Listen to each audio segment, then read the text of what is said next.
right. Hi, everybody. My name's Kevin. I have to the left of me Tong Yulin. He's a four-dan professional from China. Today, he's the one I'm going to be interviewing. And we're just gonna, talk about background, talk about some Go stuff, and just see how it goes. First of all, 欢迎你来到那个 US Go Congress. Welcome to the US Go Congress. 谢谢。Says thank you. 那我们就从自我介绍这种东西开始吧。So let's talk about your background in Go. 那你是几岁开始下围棋 ？How old were you when you first started playing Go? 我一开始接触围棋的时候是6岁。You started when you was 6? 对，准确的说是6岁。Okay. 因为之前在更小的时候，我爸爸跟我一起下过棋。Oh, okay. So when he was younger, he played a little bit of Go. 所以你6岁之前是差不多多强？How strong were you before 6 years old? 6岁之前可能只会把棋子放在棋盘上。Oh, you could only put like the stones on the board. Okay. 是这样。那6岁之后发生了什么事？What happened after you were 6?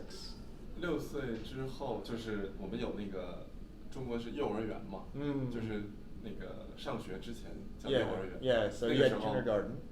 对，那个时候就是有这个围棋的那个普及班，然后我就阴差阳错，就是很意外的报名了，结果就一发不可收拾，后来就喜欢上了围棋。Okay. So in kindergarten, there was a Go class, and then he somehow applied for it, and then from there on, started his Go career. 那 OK， 那当然每一个人从那一段时间就是也许有点天分啦，就可以开始，也许去个棋院还是什么，就学棋。那个时候几岁，然后到底是什么情况？So with every professional, there comes a point when it's not just playing Go. Someone says, "Oh, you have the potential to become a pro." So what happened there? 我6岁之后不是学了大概也就1年左右，1到2年。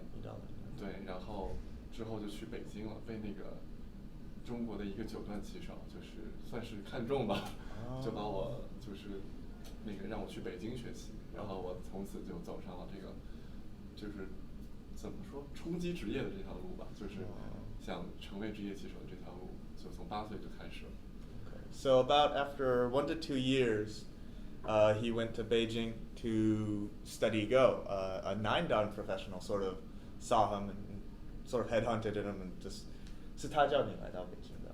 对，当时是So it was a 9-dan pro sort of saw him and then asked him to come to Beijing to study, and then from there on, sort of he started on the road to becoming a pro. 那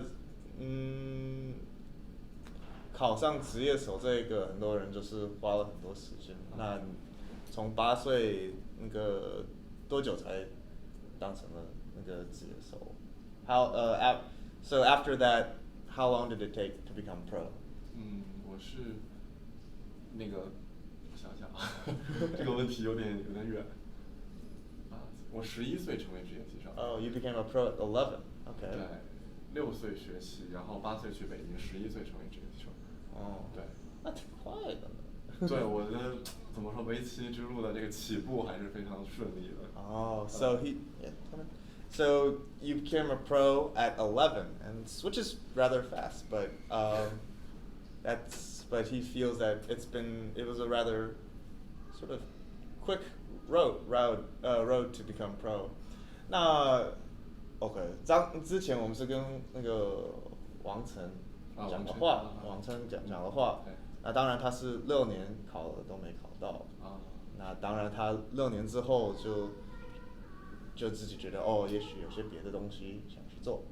我先把这一部分放。So we were talking on my previous interview series with Hwang, who after 6 years wasn't able to become pro, and when that happened to him, he sort of changed how he felt about Go and things like that.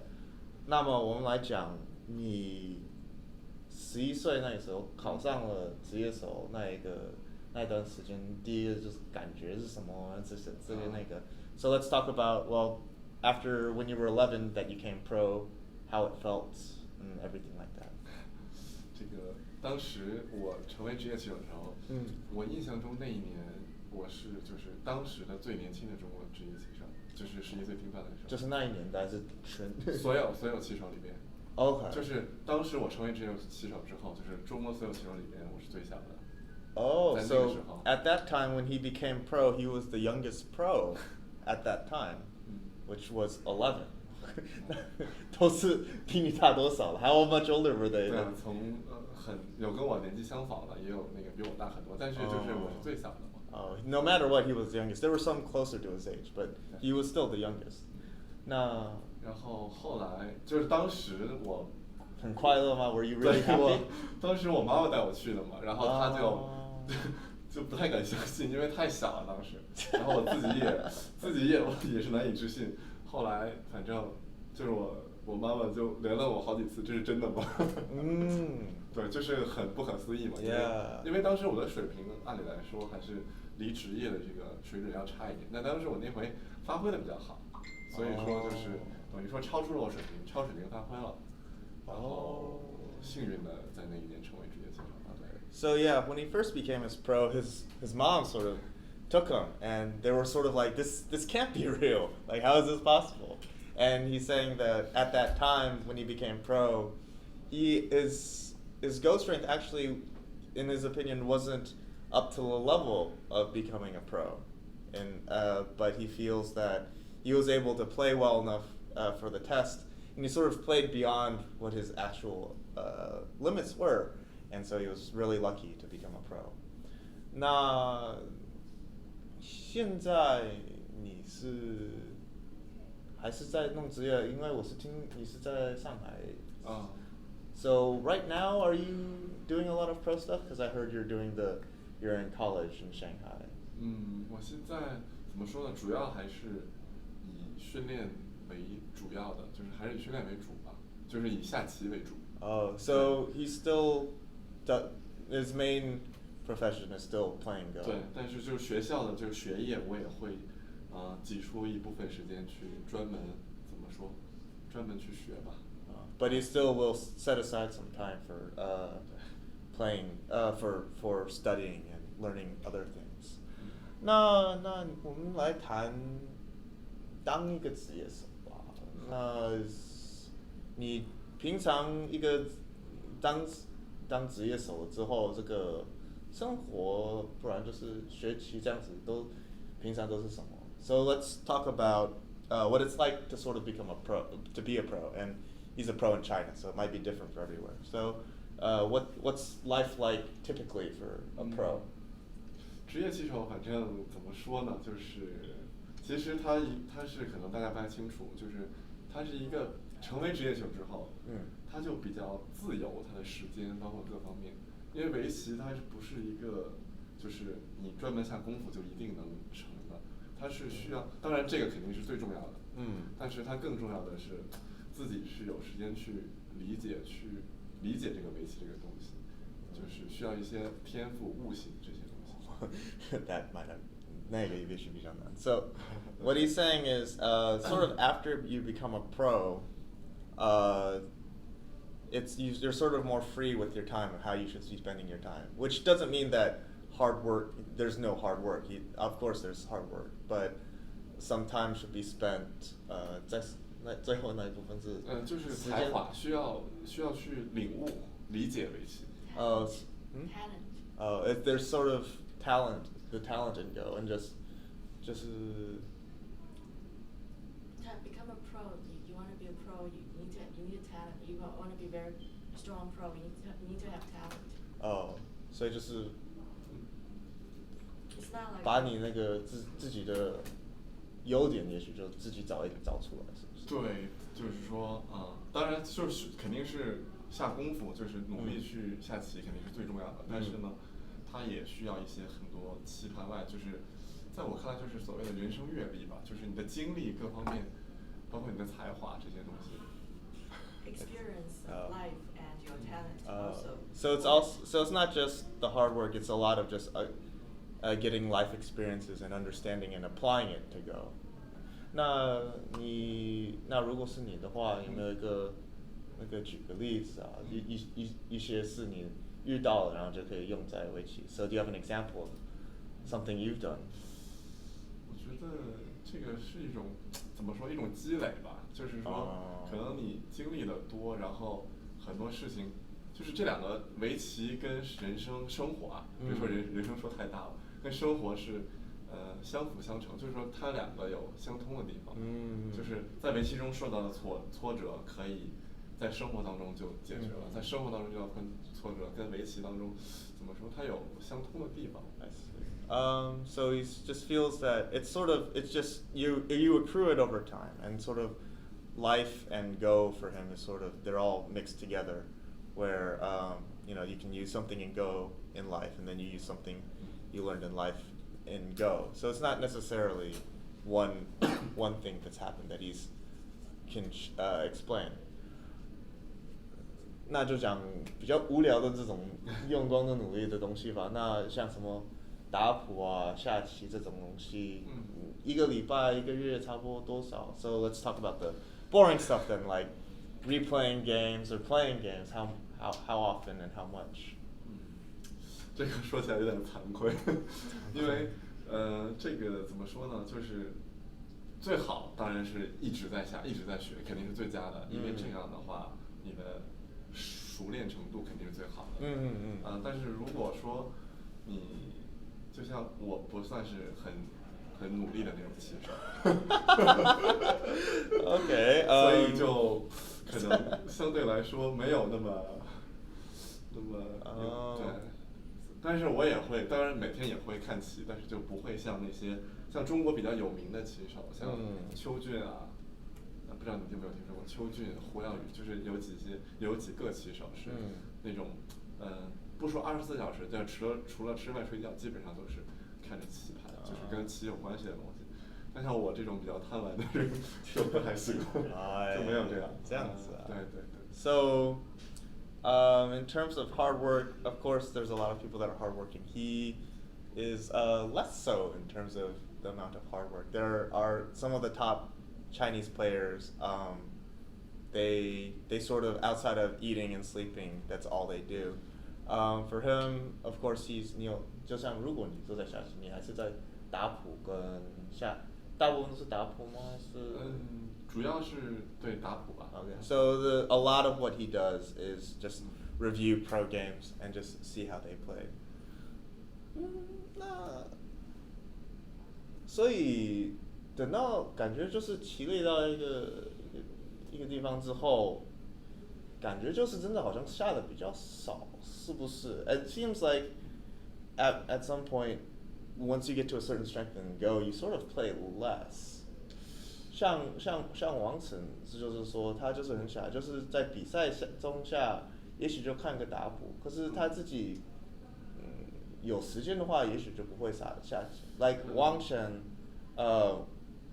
he said that he doesn't really play outside of tournaments, and maybe he might play prepping for the tournament, but he doesn't like play in his free time. 你觉得呢？ What do you think? 这个可能每一波棋手不太一样，就是像现在我是属于90后嘛，我们这一波棋手还是下棋多吧，就是也挺多的，我觉得。然后像比我更年轻的一波棋手，像那个一些中国年轻的世界冠军，他们还是以实战，就是以对局、以下棋为主的。对，我觉得其实可能最容易提高的方式应该还是下棋吧。当然不是那种一天就不停的下，是要那种怎么说，就是你下完要对这盘棋进行总结的这种。So his generation, I guess, in comparison to other generations, maybe they play less. He says a lot of the younger generations that have come after him, they sort of play a lot. But what he's saying is, to get stronger doesn't mean that just the whole day out you just play. It still is playing and then reviewing your games. 那就像也许一天下一盘棋，然后就花很多时间把这一盘复。It's like playing one game and then spending a lot of time reviewing. 这是一种方式，我觉得。Okay, that's one way. 但不是唯一的一条。But it's not the only one. 对。那你的呢？What's yours? 我的，我刚才也说过了，我不是很努力的。But well, he's not very hardworking, so. 我的话，就是我一般是就是Typically. 在怎么说？因为我平时有日常训练嘛，就日常的那个训练时间，训练围棋。对，训练围棋的时间实在是有日常的。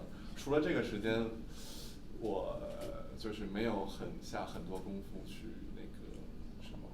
然后呢，当然比赛的时候，就是如果比赛之前或者什么那一段时间，我会比较用心的去看一下最近的棋谱啊之类的。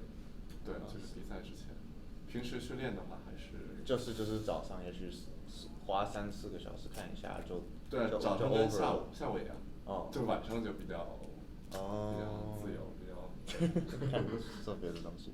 So he sort of sets us up sometime in the morning and the afternoon to play, and just study Go. But outside of that, he doesn't really do much. Of course, yeah, during a tournament, he will spend more time to, sort of get himself up, get his level up, and understand more. Okay. 那就讲到这样子吧。那我们就讲 Go Congress 吧。Let's talk about some Go Congress. 那你觉得今年这个第一个你是怎么听到 US Go Congress? How did you first hear about the Go Congress? 因为说实话，之前几年对这个欧美的这些围棋方面不是很了解。但是因为去年开始，我们学校有代表那个去欧洲围棋大会，然后在欧洲围棋大会里面参加了很多项目，然后成绩也算还可以吧。然后我们就想，既然就是欧洲围棋参加过，就想来美国这边，就是都来了解一下这边的围棋是怎样的，就是怎么说，想了解一下，还有兴趣，顺便也来怎么说游玩一下，所以抱着这样的心情。So, in the last few years, he really didn't know too much about the European and the American Go Congress. And then last year, he did go to the European Go Congress, and he did rather well. So this year, he just decided to sort of take in some new experiences and check out the US Go Congress. 那你觉得来到这里看到这项我们在 US Go Congress 这样子做的，你有没有什么感想？ So, do you have any thoughts after dropping by the US Go Congress for so long? 这个我觉得这个欧美这两个围棋大会，我觉得做的都挺不错的。因为像中国，因为我在中国只能参加职业比赛，就是没有这种怎么说比较娱乐呀，对，开心的比赛比较少。就不是比较少，就是那样就变成我们是以竞技为主在中国的比赛。但是来到欧洲的话，可以认识很多朋友啊，大家一起下棋，一起聊天，就是完全两种体验。我觉得这种体验是中国这种就是像职业棋手就比较少能感受得到的。对，我个人是这么觉得。So he feels sort of American and the European Go Congress are sort of more happy and more fun. I mean, he doesn't really get that opportunity in China. In China, it's mostly just tournaments that he goes to, and they don't have the sort of thing where here you can play a tournament and then hang out, talk about the Go, and then just enjoy just hanging out and chatting either about Go or whatever. 所以蛮喜欢的嘛，对不对？对啊，当然。Yeah, and so he likes it a lot. 那我们就讲你这个 Masters 的，你觉得 Masters 今年的里面的选手你觉得怎样？ Let's talk about the Masters tournament. What have you thought about a lot of the people that are here or that you've played? 总体来说心里话，比我想象中要强。因为我来之前对这边确实不了解嘛。然后就觉得应该都是怎么说，都是像本土棋手比较多。后来发现很多华人啊，华裔棋手很厉害，所以说实力超乎我的想象。So he feels that a lot of the playing field is a lot stronger than he thought when he first, because he didn't know much when he came in. When he came in, he thought maybe it's just a lot of people from America that were going to be in the Masters. But then when he showed up, there were a lot of Chinese people, there was a lot of Korean people, and so they were a lot stronger than he expected. 那我们就说，我怎么问？我想一下。那你这个礼拜下的人，你觉得有没有一个你可以的话，你可以跟他再下一盘？Is there anyone that you played this week that you've already played that you would like to play again？可以的意思是，就是如果有这个机会说，哦，你再让你跟他下，就可以说是什么？哦，明白。就是哦 ，OK， 来再下一盘，就是比较像这种正式的比赛。因为目前下到现在嘛，我是输了一盘现在。对， Yes. 如果说让我再选的话，那我肯定是想再跟我战胜我的选手再下一盘。对。So up until now, he's only lost one game, and the one that he would like to play against, of course, is the person that he lost about. 这个我知道这个情况，那我们不用太。没关系，我这已经缓过来了。哦，真的这么快？昨天还是比较痛苦，但是今天我觉得，因为这个也是怎么说综合能力的一种体现，就是因为那盘棋我犯了一个很低级的失误，那个棋后来是某个我忘了是哪位老师跟我说的，说那个棋当时那个讲座的时候。给那个业余1级摆，结果1级都看出来了，然后我觉得真的很惭愧。但是呢，我觉得这种棋既然发生了，肯定是有道理的。就是说，我的精神力没有集中，我很放松的，在胜利马上就要来的时候，我犯了很低级的失误，就是肯定是自己的问题。所以说我找到了这一点之后，我觉得虽然说经常会这样，但是还是会觉得心里舒服一点。就知道为什么会输嘛。虽然说它很低级，很不应该，很不可原谅，但是实际上，当它发生了，我们就只能正视这个错误嘛，对吧？没有办法。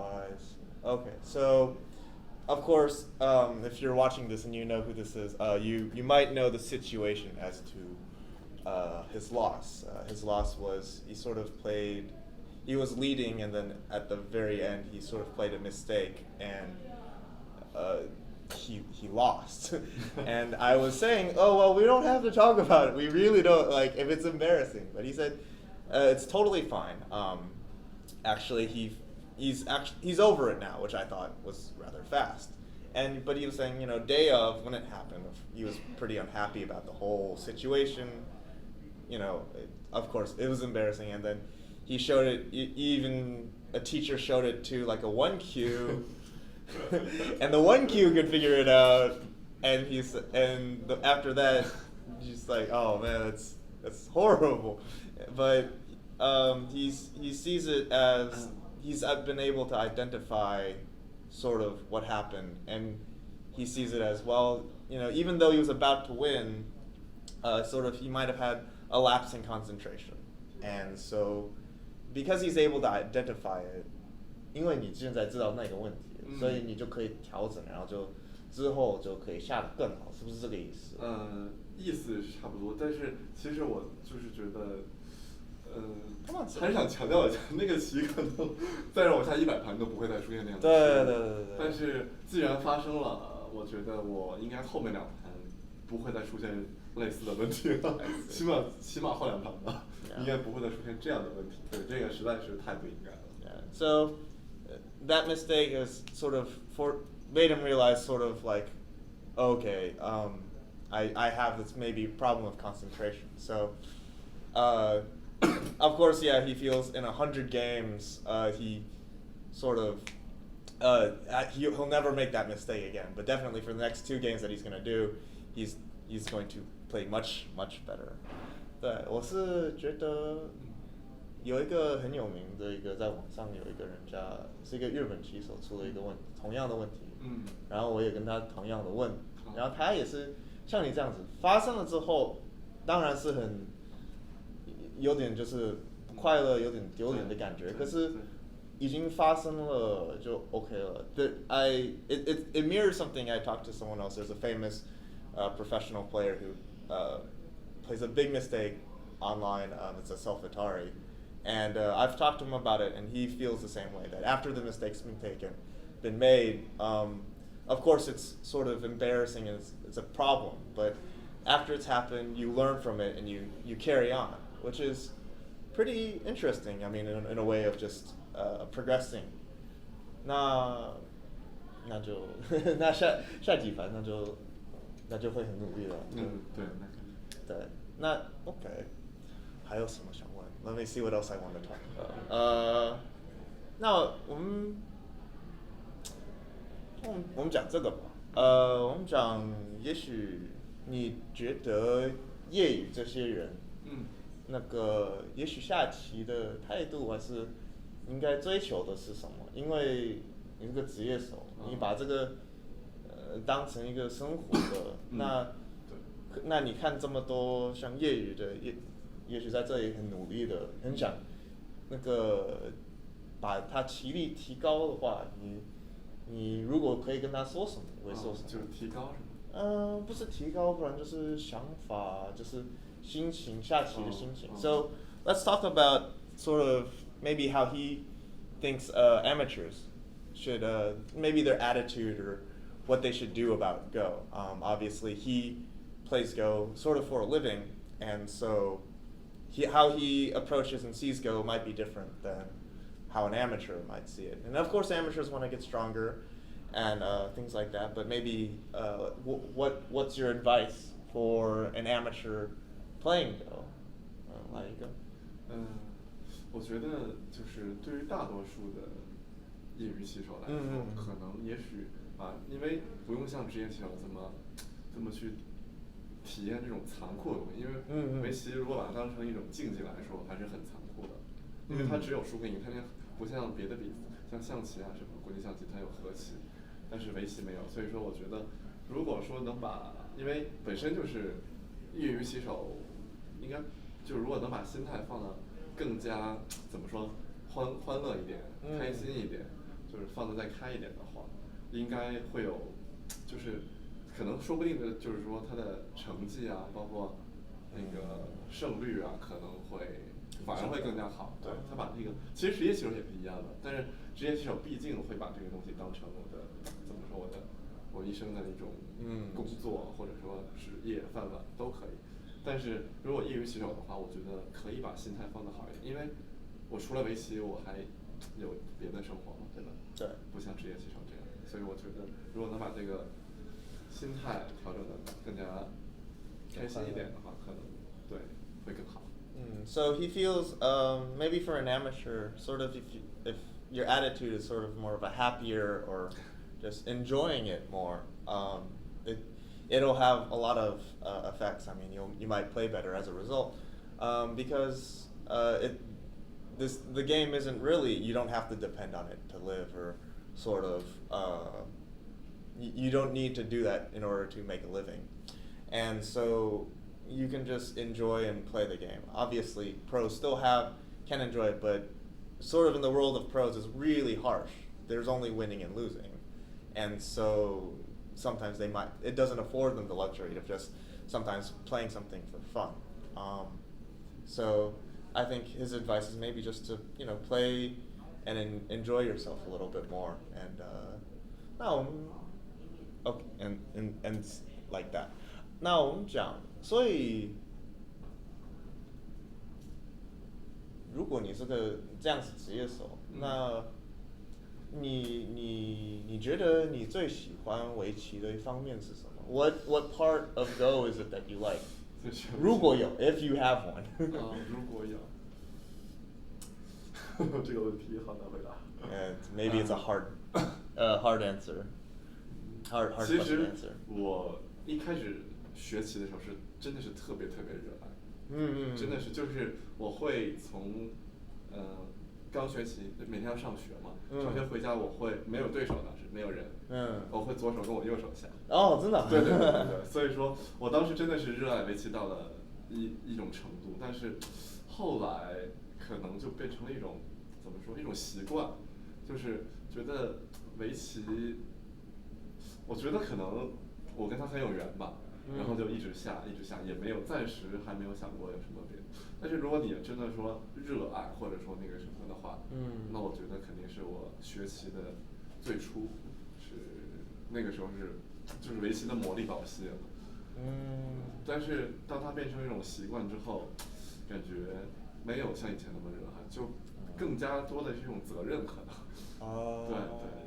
那我个人是这样，可能像很多棋手可能会一如既往的热爱围棋，但是如果说到我个人的话，可能是比之前要就没有那么。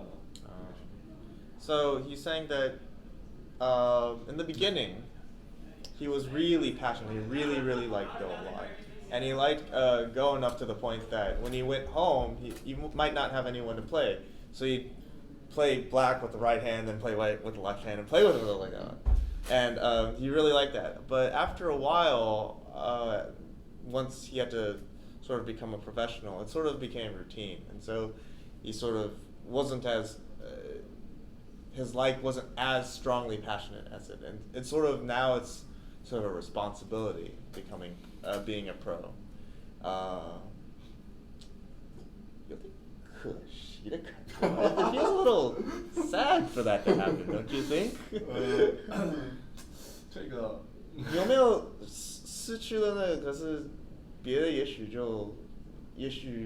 得到了。Did you gain anything from? 其实这个问题我倒是刚好可以回答，因为前2年嘛，本来我在中国是参加甲级联赛，就是中国可以算是最高水平的一个比赛。然后呢，当时我有机会就来到我们就是上海财经大学。然后当时我是知道会有所，就是学业跟下棋同时兼顾的话，像我现在这样肯定会有所影响。但是我没有想到会影响这么大，就是因为可能我的性格原因啊，各方面，就是我没想到它会对我的围棋生涯有这么大的影响。那个时候我觉得如果再那个怎么说，再把棋再专心一点，或者说再成绩再好一点，也许会比现在要强一些。但是呢，后来我又自己思考这个问题的时候，我又想，那虽然说我失去了围棋的这一方面，或者说暂时的这一方面，但是呢，我也看见了更大的世界。所以说，我觉得这种事情很难说好或者坏，可能要到再长的一段时间，比如说5年、10年以后，才能看出来到底我的当初的选择对不对。不过当初这个选择确实是我自己做的，就是我的父母还是当时非常希望我继续下棋，就是全身心下棋，投入到围棋里面。但当时我是被更大的世界吸引。对。所以就是2年前就是有这个杯，可是也有大学的这个责任，是不是？对，就是当时我以为我可以兼顾，但实际上我的能力并不足以，我的精力、能力包括各方面是做不到的。So 2 years ago, he was playing in one of the biggest tournaments, and at that time he had school and he had Go, and sort of he thought he might be able to juggle the two, but of course it ended up affecting his Go, and his parents also wanted him to focus more on Go, but he did the both, and his performance suffered as a result. Now, while that happened, and while his Go has sort of taken a hit performance-wise because of doing this, he feels like he's gaining things elsewhere because he's able to sort of gain more experiences elsewhere. 因为有别的经验才你觉得 because he's able to see more, it's probably better. 可以见识到多一点东西，也许比较好，不就只是一个围棋。对，因为就是这种事情，我觉得还是很难去判断到底是对或者错。对，感觉还是要再看看吧。So yeah, like you said, he's gained something else, and so and these types of things are hard to know what's the right move if we were to use a Go term. You sort of can only tell by the result, maybe sometimes later on. 听很像王琛说的一模一样的话。It sounds a lot like what Wang Chen said. 哪些？就是他就是那一段时间6年没考进去了之后，就觉得那我去见识别的东西。等到他最后赢了那个什么一个业余的一个什么杯的之后，他可以让他当职业手，可是他是决定，我已经见识到这些别的东西，那个还不如就一边做围棋一边做一些别的东西，感觉是有点一样的。It feels a lot like Wang Chen's experience, where after 6 years of not making pro, he decided to try other things, and then he ended up winning an amateur cup, in an amateur tournament where they gave him the opportunity to become pro again, but he didn't take it. But because he's been able to see and experience so many other things, so it feels similar. 你觉得呢？就是这个可能说明我们是怎么说做了相同的选择，但是其实大多数的职业棋手，最终还是一直在想，就是像我跟王琛这种选择的并不多在中国，就是他们会觉得，对，应该还是一直下棋的多一点。But while him and Wang Chen have made the same decision, he says that decision is actually something that's sort of rare in China. You don't really see it that much. Most professionals are actually really focused towards Go. Do we have any questions? Do we have any from either the audience or online? There's no questions online. Does anybody here have any questions? We've talked about 40 minutes. That's about good. 好吧，那我们我在想我能不能 I'm trying to think if there's anything else I want to ask him. 我在想我能不能再问你什么东西，可是好像没有呢。那个你喜欢骑的东西，没有。I think I guess that's it for the interview. 谢谢你花这个时间能这样子跟我讲话，那我觉得蛮有意思的。Thanks for spending your time and talking to us. I think it was pretty interesting. 其实我也有同样的感觉，我也觉得这样的对话很有趣。Yeah, he also feels that it was pretty interesting as well. 好，那谢谢了。